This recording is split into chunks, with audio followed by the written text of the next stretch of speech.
Hey guys, got another knife review for you.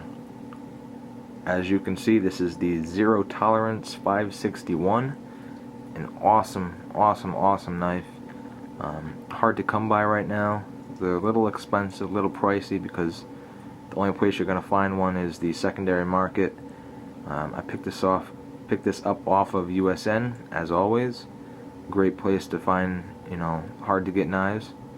Every once in a while you run into a pretty good deal, so you just gotta stick it out and look for something you're watching or something you're looking for. Now this is the same exact knife as the 560, just this is the Dark Earth G10, so it's a brown G10, which looks pretty sweet. I prefer this one much over the black one, just because it's different. But in every other way, it's the same knife as the 560. So if you have a 560, you also have a 561. It just doesn't have the same color handles. This is a Hinderer design, so just a zero tolerance made Hinderer design. You can see that's very reminiscent of the 18, even though some people say it's more like the 24 in that it's a large blade. It's 3.5 inch, or I'm sorry, 3 3/4 inch stonewash LMAX blade with an overall length of almost 9 inches.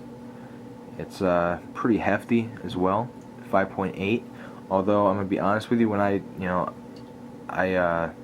was looking at the specs before I got it and watching reviews, and it's 5.8 ounces, so I expected it to be pretty heavy.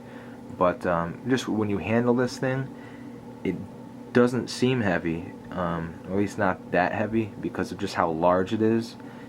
And proportionally, it is pretty light in my opinion, because you have you got the titanium handle slab, so that's pretty light.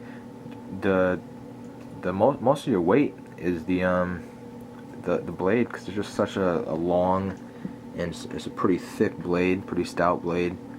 And then you also have another addition is the stainless steel liner, which is pretty heavily milled out, but I guess that still adds some weight. But the 5.8 ounces is absolutely no problem to me, because it is such a huge knife. It's a awesome tactical knife. This would be my frontline tactical knife. I even think that I choose this over my Strider SNG.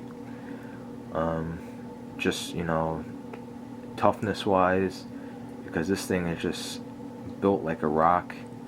It's got an awesome grip. It's got a thick, very long blade, crazy jimping on top, very Strider-esque how they run it from the handle down to the blade. It's got a flipper, just like the Hinderer.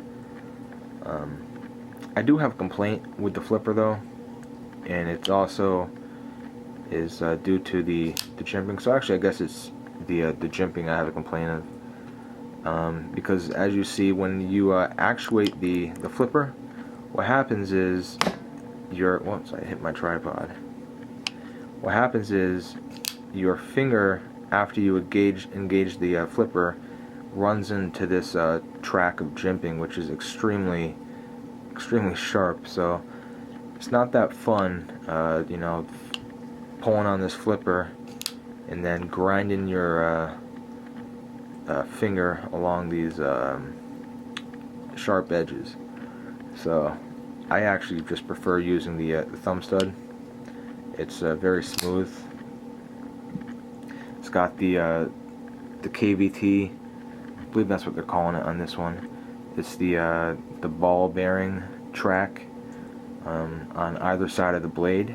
It's just got a plastic holder with a few ball bearings in it, so it just cuts down on the friction and just makes it super smooth. You can just see the blade is very smooth. It'll even just fall back into the handle on its own tuition. What else? It just got some. It just got an awesome design, in my opinion. I like the materials used. It's high quality stuff. So let's just talk aesthetics for a minute. The G10 handle and also the titanium slab have a very awesome 3D milling to it. It's contoured. You can kind of see it has a kind of a raise to it, where it tapers on both sides, and then you also have these really nicely shaped divots that is matching on the titanium side. You have some very nice milling here on the frame lock engagement, just like the Striders. It kind of mill out a spot there so you can more easily engage it with your thumb. It's got some serious milling on the inside of both the stainless steel liner and the titanium, just to reduce the weight even more. What else? We have a 4-way adjustable pocket clip, which is pretty nice. It comes in the tip up configuration, but I actually moved it to the tip down just because I think it keeps it more in line with the Hinderer, because I've seen most of the Hinderers have the pocket clip in this location. I just think it just looks better for some reason, and it's not really a matter of practicality for me, because I'm not really planning on carrying this one that much, so it's not really a problem. You can see I've got serial number 110.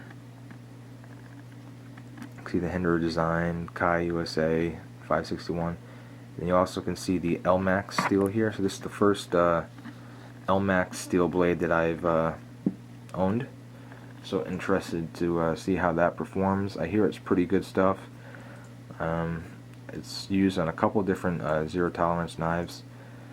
So let me just go ahead and give you a quick size comparison here. Show you how it stacks up against a SNG. It's quite a bit bigger. I got a pair of 2 here, a lot bigger, and then just for kicks, we'll throw in the Strider PT. So here you can see there's 3 different brown G10s. They all have their own, different hue to them. I'd say of the 3, the Hinderer is the lightest, with the Strider being the darkest. So it's nice, I like the brown, but it's nice that they each have their own little tint of brown. They're not all the same. And they also have different texturings. At least the Hinderer has a different texturing. So just overall, this is an awesome knife. It's got an incredibly robust construction to it. It's very firm grip in your hand with the jimping here on the frame lock and on the spine of the blade and handle. Just get a very solid grip, and it's also got some jimping here on the rear of the handle, which you can engage with your pinky and ring finger, and makes a sturdy grip as well. You have a oval lanyard hole back here, so you can pretty much put whatever you want through there. Not going to be any size restrictions there. Have your sort of like your holographic ZT logo there. I'm sure you've seen that in some other videos on this knife.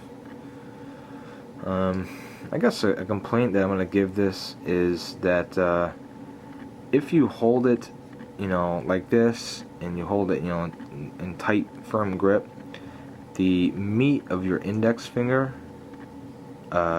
encounters this pretty sharp edge right here on the north corner of this scale. I think they should have rounded that off, because it is kind of sharp and it is kind of annoying, and it definitely does not feel comfortable unless you choke up and just go above that, behind the flipper here. But I mean, other than that, there's no ergonomic complaints with this thing. It's very large, so it fills up your hand real nice. The blade shape is nice. It's got a lot of belly. It's kind of got that hinderer shape to it. You can see it's got a sort of like a swedge here on the back, where it kind of thins out on the spine here, and then kind of thickens up to like sort of like an arrow or a spear point up here, and then gradually goes back down. So it's got a pretty interesting shape to it. I definitely like that. Let's see, that's pretty much it. It's typical frame lock. You have the hinderer stop, of course, for overextension problems. You can see just the tolerances on this thing are incredible. I can't even, you couldn't even get your fingernail in the crack here that's made from the lock bar. It's just very nice, very nicely made, well constructed. That's pretty much it. Thanks for watching. Again, this is the ZT561. Same thing as the 560, except it's brown. If you like this thing, I suppose that you should try to find one. It's going to be a little bit hard, but I'm sure you'll be able to find one eventually, just like I did. Thank you for watching, and I hope you will like the video, and also subscribe to my channel for some more knife reviews coming up in the future. I've got a couple in store for you. Thanks for watching.